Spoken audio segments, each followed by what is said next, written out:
So as told several times,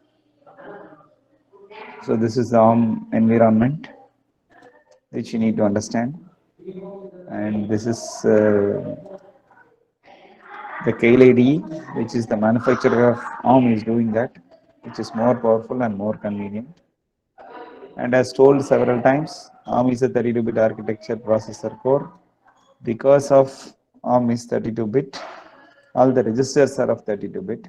Instead of saying I'm justifying this, here you can see in the top left corner of the screen where there are 15 registers R0 to R15, and each register's content is of 32-bit. You can understand that 0x,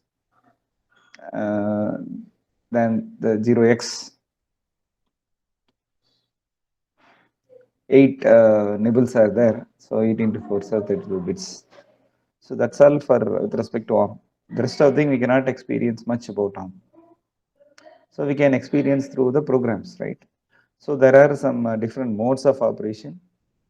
Okay, so there are registers first, and there are different modes of operation where user mode, where the registers R8 to R14 is being used, and there is a fast interrupt mode where the registers R8 to R14 is being used, and there is an interrupt mode where 13 and 14th register needs to be used, and there is a supervisory mode where R13, R14 and SPSR need to be used, and there is an abort mode and there is a undefined mode. And so as of now it is in the supervisory mode, and something like this you can verify this. So far you are very much thorough in the programming part. And the programming part means what is architecture, what is machine language, what is assembly language, what is C program, how that C program is converted to assembly language, how that assembly is converted to machine language, and how that machine language is programmed into the program memory of the microcontroller, and how the instructions are fetched, how the instructions are decoded, how the instructions are getting executed, and how to work with Keil.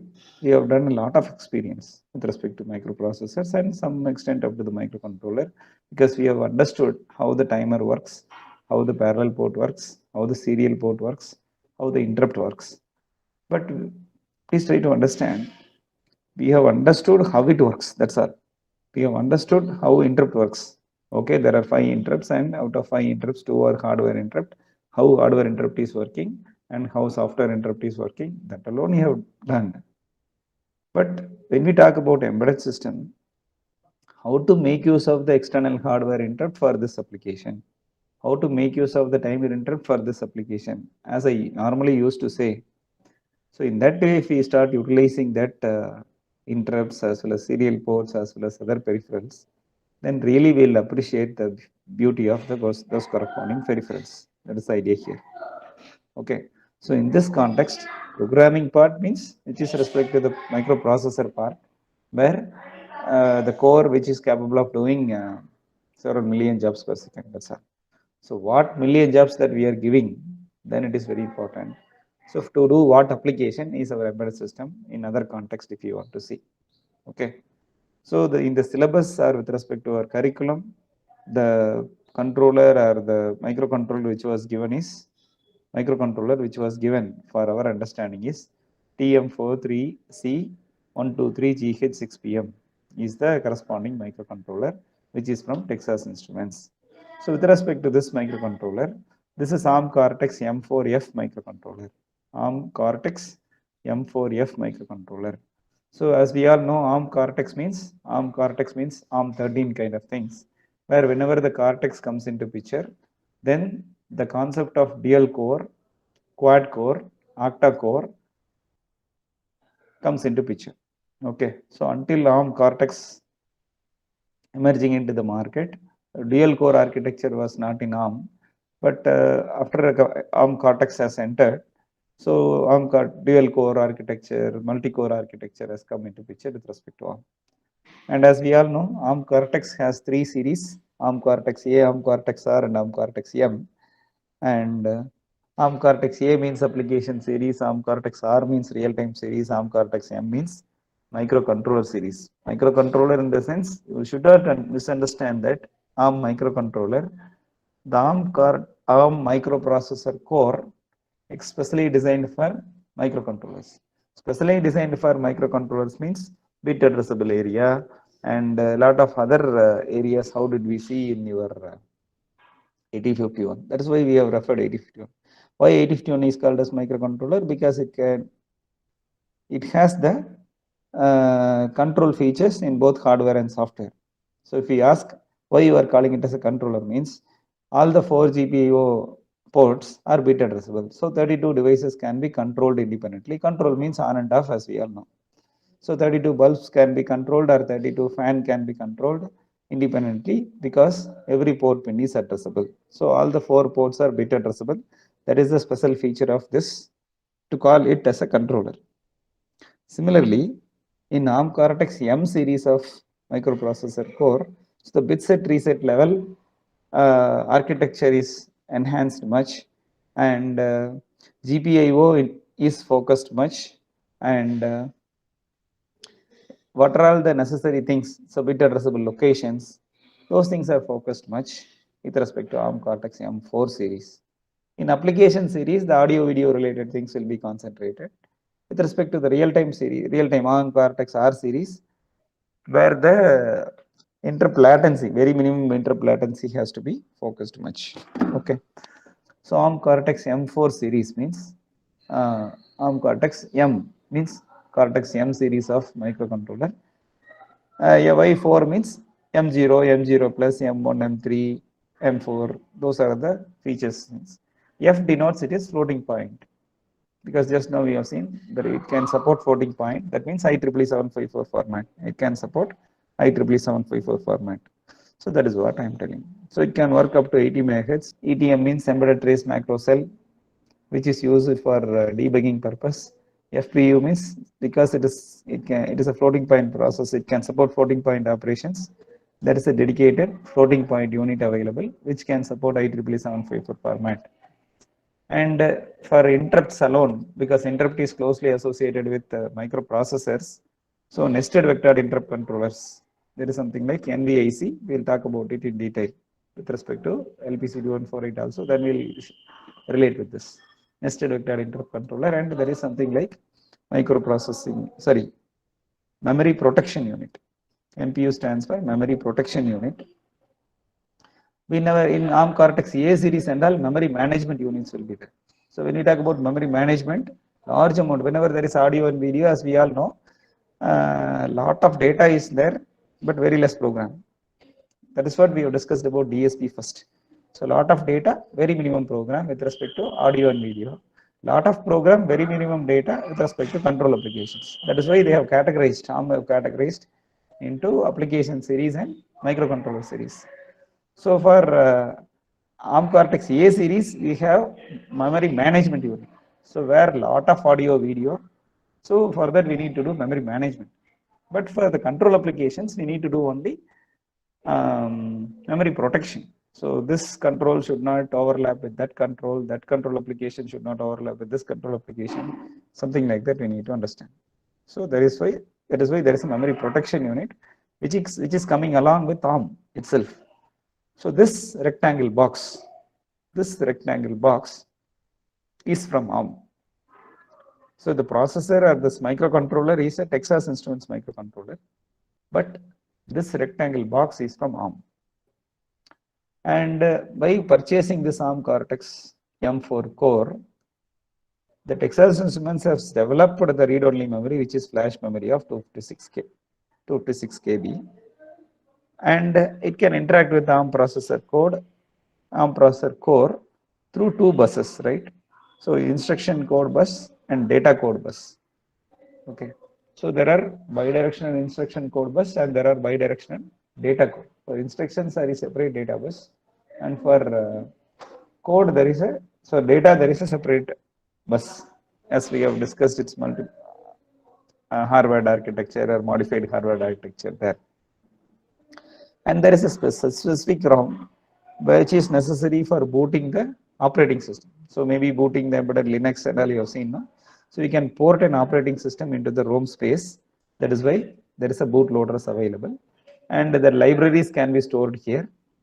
And AES AES, what do you mean by AES? Means it is advanced encryption standard. So normally whenever we talk about security, encryptions are mandatory. So advanced encryption standards and the cyclic redundancy checks codes can be stored inside the ROM for the safety and protecting region, which is there the special features of this TIVA microcontroller, which contains ARM Cortex M4F processor core. So there is a processor. The processor here it is ARM processor, that's all. And as per our regular procedure, ROM is the primary requirement. You can see read-only memory, which is a flash memory of 256 KB. And there is a need for random access memory where 32 kilobytes of random access memory is available. So microprocessor, ROM, RAM. These three people can do all wonders, as we all know, as long as the user is not necessary. So when the user need to interact means the first and foremost requirement is general purpose input output, which is called as parallel port. With respect to TIVA microcontroller, that is TM4C123GH6TM microcontroller. So the peripherals are categorized into system peripherals, and peripherals are categorized into system peripherals and serial peripherals, analog peripherals, and motion control peripherals. These are all the four categories of peripherals with respect to TIVA microcontroller, out of which, with respect to our discussion, there is a system peripheral. In that system peripheral, we have general purpose input output, which is parallel port. With respect to system peripheral, there are general purpose input output, which is parallel port. You can see GPIO, which are 43 input output lines. So there are 43 input output lines which can be configured independently, where 43 lamps can be controlled, or 43 doors can be controlled, or 43 actuators can be controlled, or the sensors from 43 inputs can be taken inside. Lot more things can be done with respect to general purpose input outputs. So there is a processor which is ARM Cortex M4F, and there is a read-only memory of 256 KB, as we all know, and there is a read-only memory of 256 KB, which is flash memory, and the random access memory of 32 KB. So three peoples are there, and we have a general purpose input output, which is parallel port, which is fourth peripheral, and the fifth peripheral is our serial port. For that, we have a separate block. This is more beautiful things because that justifies the significance of peripherals, right? So serial peripherals. So there is a separate serial peripheral block where you can see there are 8 UARTs.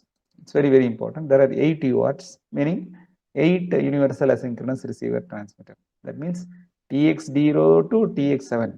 So there are 8 transmissions possible, TX0 to TX7, and 8 receptions possible, RX0 to RX7. Okay, so 8 transmissions and 8 receptions are possible. So that justifies the significance of UART.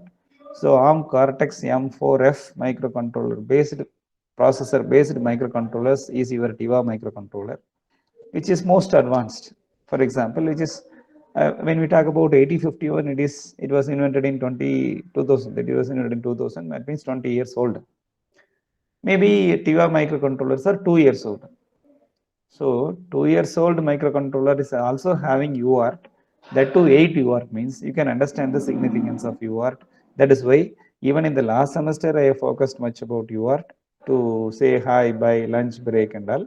Even in this semester for Bluetooth, so I have used H05 module. So we used 8051 to interact with H05 module only through UART. So UART is most simple protocol which helps us to communicate with the external world. Hence, this TIVA microcontroller is also having 8 UARTs, which is more important and which is the need of the day. That is what I want to highlight to all of you. So there are 8 UARTs. So understanding UART itself is more than enough to understand so many things. And in the lab, we have discussed about I2C. So this is the I2C protocol, where there are 4 I2C protocols. So SDA0 to SDA3 and SCL0 to SCL3 are available.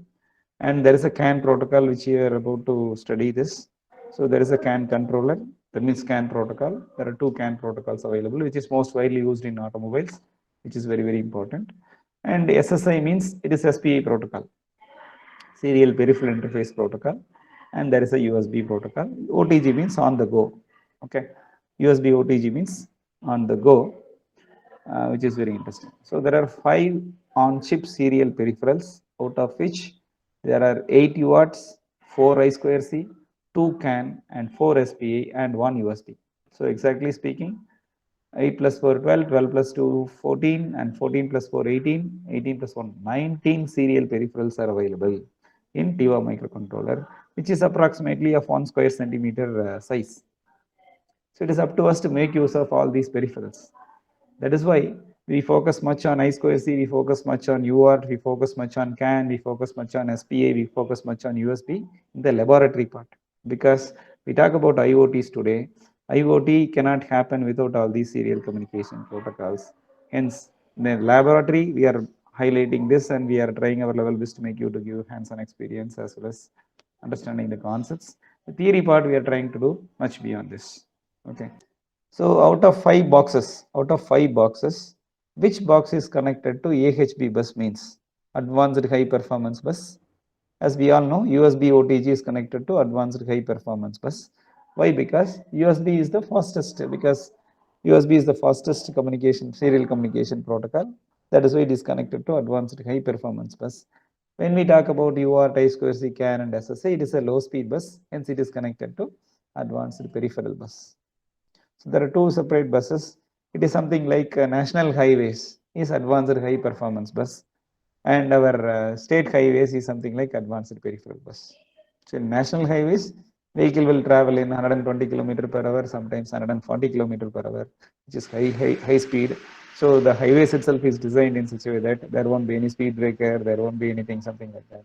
Here also, high speed of data, the architecture bus and is designed in such a way that high speed data communication is possible among the peripherals. With respect to serial peripheral, USB is one of the high speed peripheral. With respect to serial peripherals, all other peripherals like UART, I2C, CAN, and SPA are allows advanced peripherals, or low speed peripherals since it is connected to peripheral bus.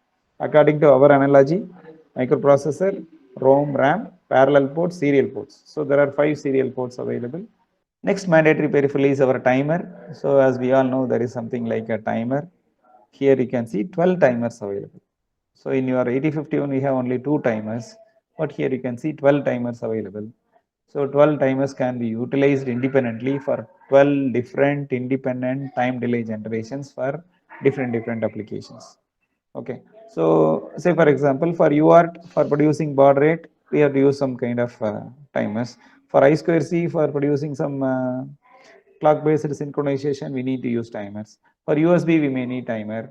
For SPA, we may need timer. For CAN, we may need timer. And there are other peripherals for that we need timer. Hence, having more number of timers inside the microcontroller architecture is a pride for the microcontroller manufacturers.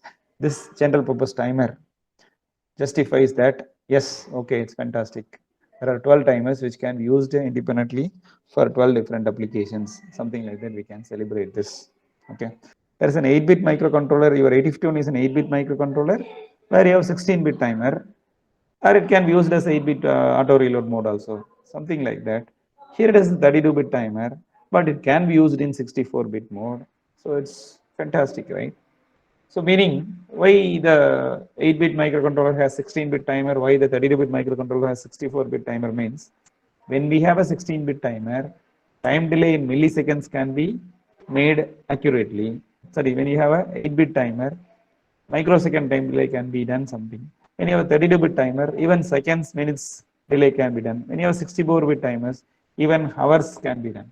So even we can make a microsecond time delay more accurately, or we can make a few hours of time delay more accurately. So time delay generation in milliseconds, microseconds, nanoseconds, minutes, hours is possible just like that because of the presence of timers. So wide range. Even nanosecond time delay can also be generated. A few hours delays can also be generated. That is the significance of timers with more 32-bit registers or timers with 64-bit registers. We'll be talking about this. Only thing is, timer remains timer, but the width is more, where we can make use of this timer for high bandwidth applications, even for nanosecond as well as for few hours. That is the idea behind this general purpose timers. Okay. So microprocessor, ROM, RAM, parallel port, serial port, timer, and then interrupt control. Okay. So every peripheral has interrupts. So there is no separate interrupts. Hence, it is all the interrupts are nested together, and we call it as nested vector interrupt controller, NVIC, nested vector interrupt controller. That's all with respect to our conventional mandatory requirements. So microprocessor plus other 6 mandatory peripherals combined together to form a microcontroller, which is our rainbow, which is our Sabdaswarangal, which is our Sabdarishigal, or which is our 7 days in a week, or 7 wonders of the world, whatever we can say. Here also the 7 wonders are there, which forms a microcontroller. Along with that, there are so many other peripherals, which includes in system peripheral, if you see, there is an electrically erasable programmable read-only memory. In a system peripheral, if you see, there is an electrically erasable programmable read-only memory, which is again need of the day.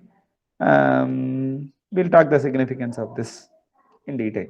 And there is a direct memory access. DMA stands for direct memory access. So directly the peripherals can access the memory without the use of the processor. That is what you see. It is very interesting. So this memory can be accessed directly by the DMA bus. So every bus is very important, right? So the only peripheral which can directly connect it to the bus matrix, the only peripheral which is system peripheral which is directly connected to the bus matrix is DMA controller, as you see rightly here. So this DMA controller directly connected to the bus matrix, where the SRAM can be accessed directly by the direct memory access through DMA controller. So we can isolate the processor, or we can make the processor to do some other job, where the data access between the peripherals and the memory can be done directly through the DMA controller. Okay, without the processor, memory can be accessed by the peripherals through DMA controller. That is the idea behind the DMA controller. And electrically erasable programmable read-only memory is something like, in short, if you want to say, even user can able to, it is a non-volatile memory, but it can be erased and programmable. So flash memory is non-volatile, and it cannot be programmed by the user. User cannot touch this flash memory. This is the only difference. Flash memory is also non-volatile memory. This is also one kind of ROM, and EEPROM is also non-volatile memory, but the user can access this memory. The user can access this memory means, I can give a very simple example for EEPROM. Forever you will never forget this. Let us take a television receiver.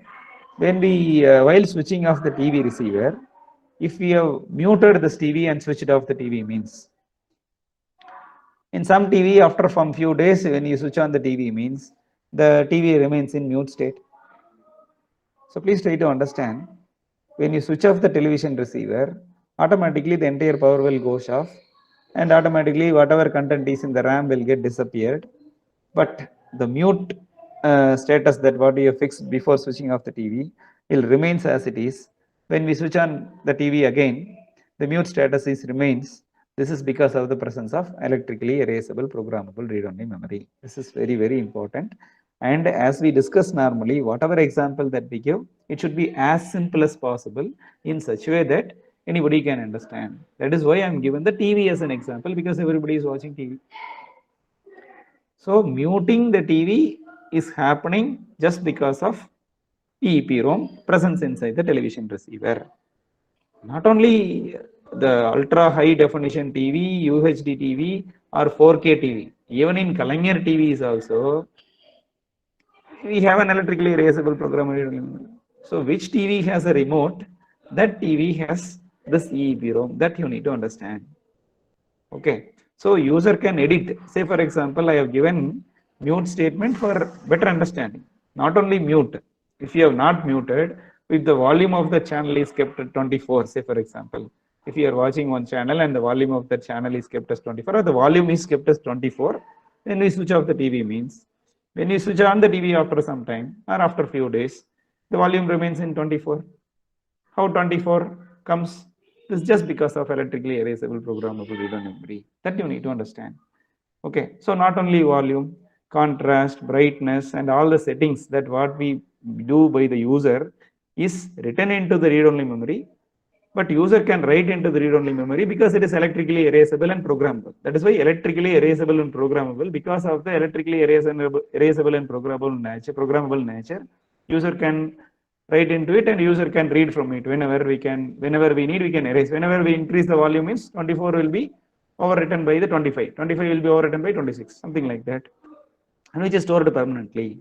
I hope you understand. So whenever you remember the TV, whenever you mute the TV, whenever you change the volume and switch off the TV, and after some few hours if you switch on, means it has to be non-volatile, and we are editing that you need to understand.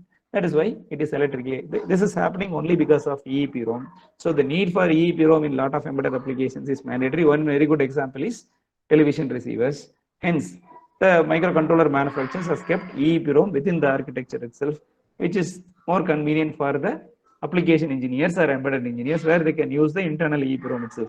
Otherwise, they have to use the external EEPROM, something like while discussing about I2C, we were talking about 24C04, right? 24C04 is a separate 8-pin IC, which is electrically erasable programmable memory, which works with I2C protocol. Instead of having a separate IC, it is better to make use of on-chip EEPROM when we use this TIVA microcontroller. That is the one you need to understand. So one more example I will give you. It is very interesting. So all our SIM cards has EEPROM. It need not be always ICs should have EEPROM. All our mobile SIM card, right? Mobile phone SIM card has EEPROM. How to justify means, I can justify SIM card as EEPROM with a very good example. So mobile contacts can be edited inside the SIM card, right? SIM card can hold 200 contacts. You are able to edit the contact. We are able to modify the contact details, phone numbers, name, etc. So in the SIM card itself. So after editing the contacts, if you remove the SIM card, so the SIM card will not get the power. But in the absence of the power supply, SIM card is capable of storing the content. It is only because of EEPROM. After a few days, if you insert the SIM card into some other mobile phone, and if you read the SIM contacts, it is able to send out the data. Fantastic, right? So forever you will never forget if I give this example, and very easily in the interview, if you give this example, definitely it will be appreciated. Okay.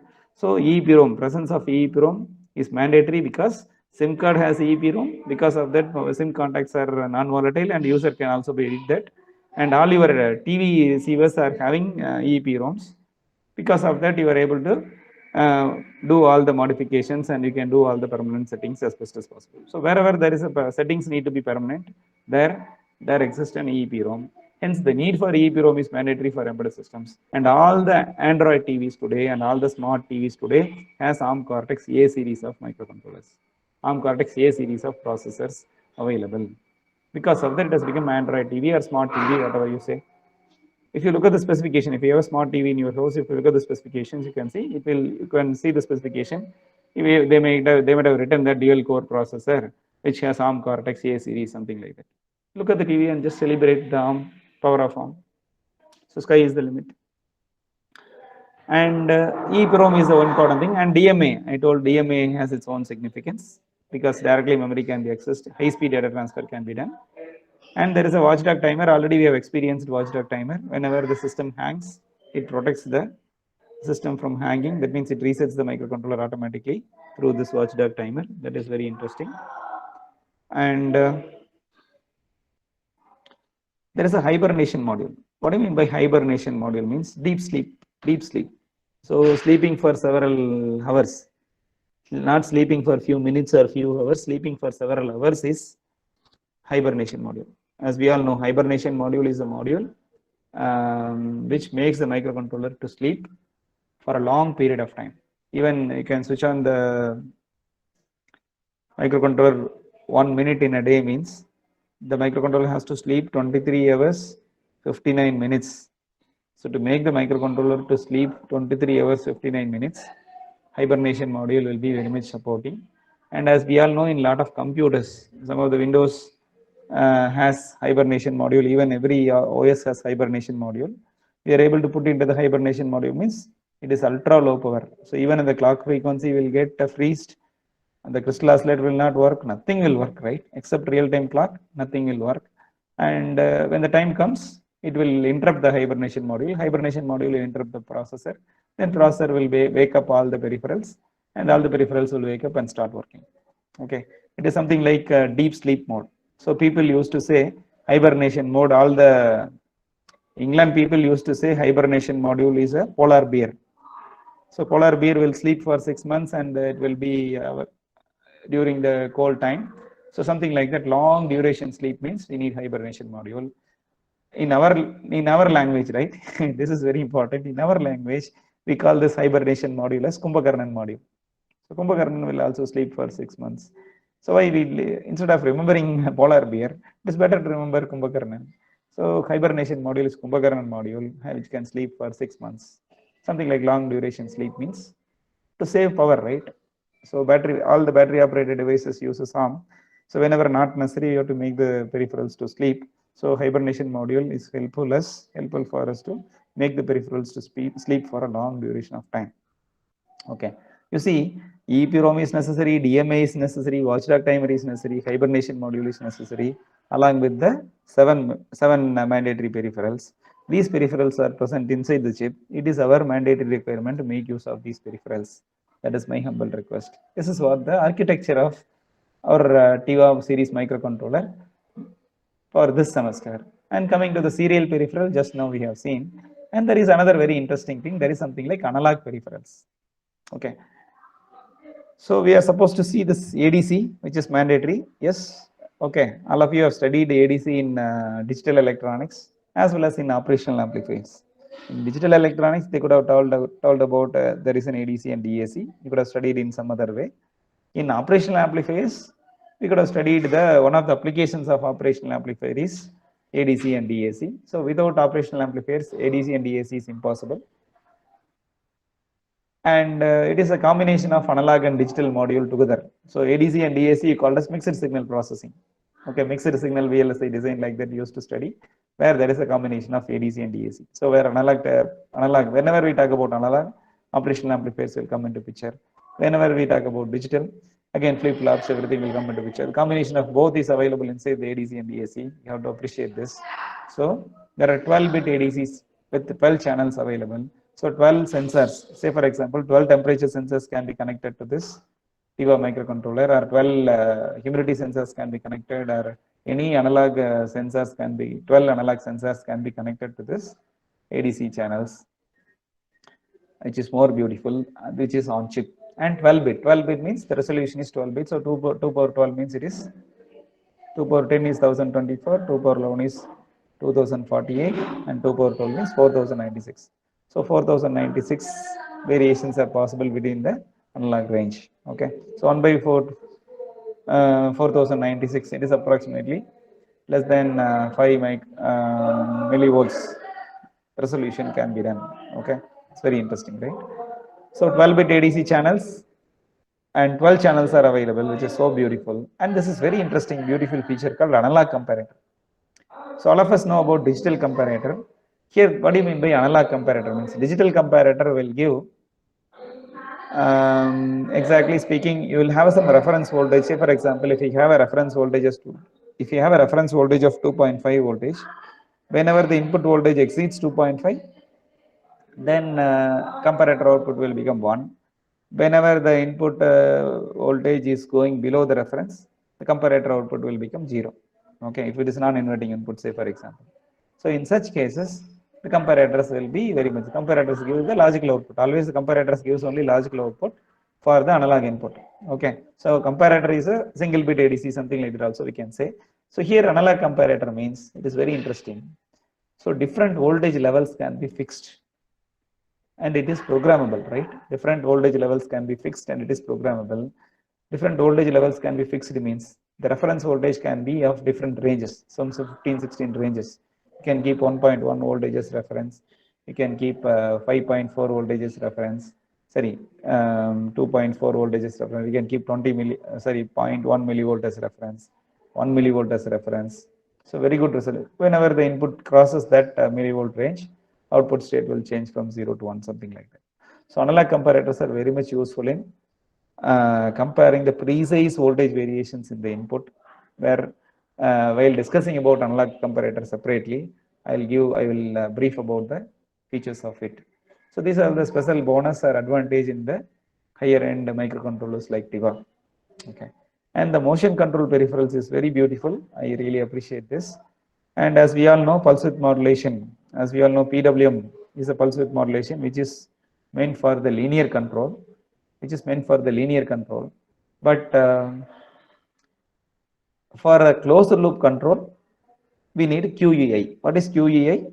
Quadrature encoder interface. Okay, there are 16 PWM modules, 16 PWM, 16 pulse width modulations. That is 16 widths, 16 PWM signals can be generated, meaning 16 light intensity can be adjusted simultaneously, or 16 motor speed can be controlled independently, or 16 different sound can be produced independently.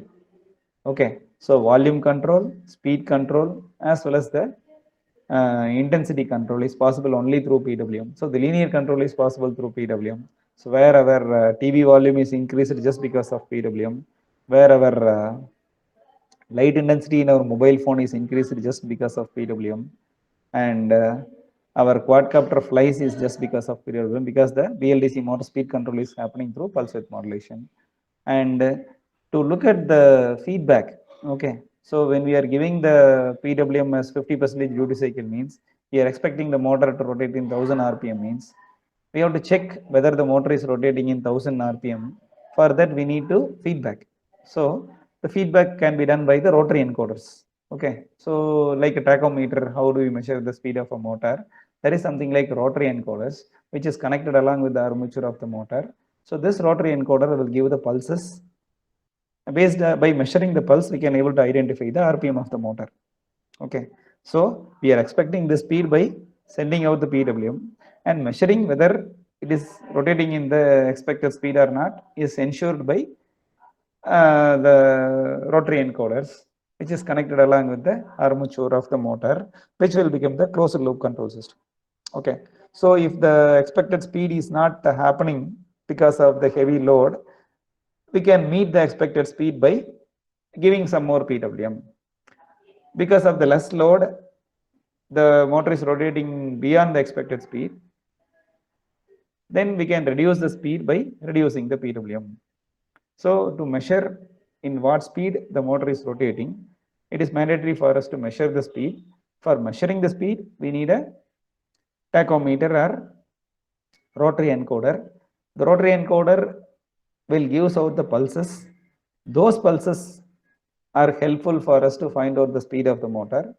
So this quadrature encoder interfacing, this QEI module, which is called as quadrature encoder interfacing, this QEI module is helpful in getting the pulses from the rotary encoder, and then it helps us to find out the RPM of the motor, and we can relate with the PWM expected RPM, and based on that we can able to do the closed loop control system with more precisely. I can give you a good example where you can understand.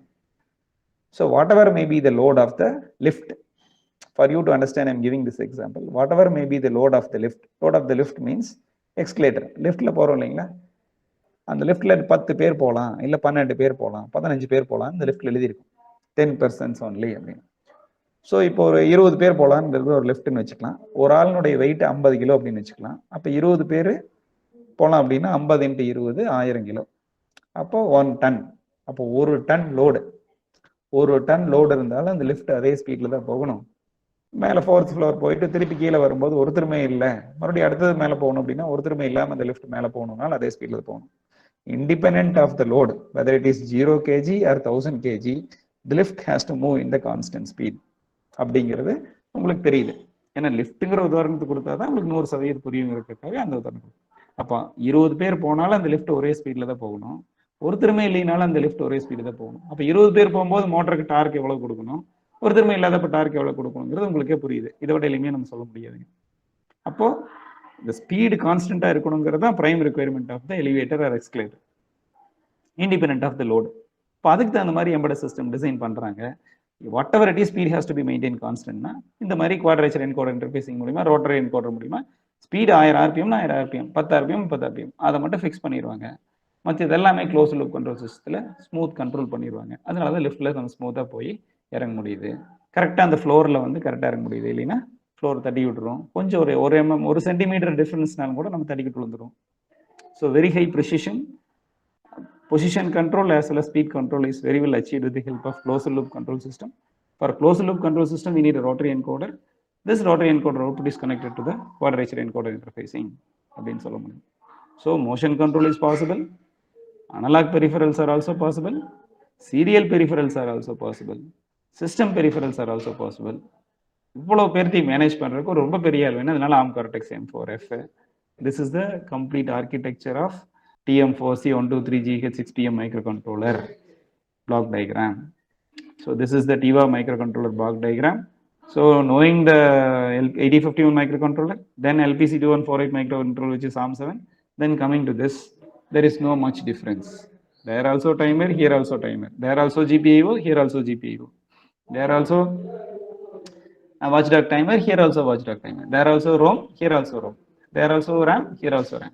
So there are small ants, here there are big elephants. So there the small level processing, here the big level processing.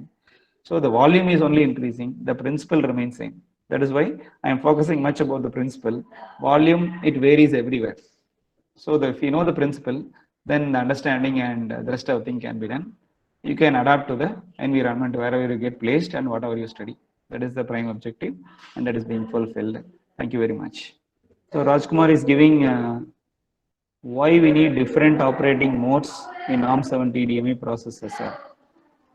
Okay, there are something like supervisory mode, there are something like user mode, and there are something like why different modes. It is something like to answer Rajkumar's question, good question, because every question is more valuable than every lecture. So to appreciate Rajkumar's question, for example, if there is a managing trustee meeting is available, means only principal, HODs, and the managing trustee, trust members has to discuss. By the time, the GPIO should not say, should not disturb the processor. So during that time, we have to work with supervisory mode. Say for example, when you are doing any mission critical applications, or when you are doing any highest priority applications, by the time some other high speed applications are necessary, high memory content requirements are necessary, and memory access has to be in different way. So many things, right? It is something like the priority level. So different modes are for different priorities, right?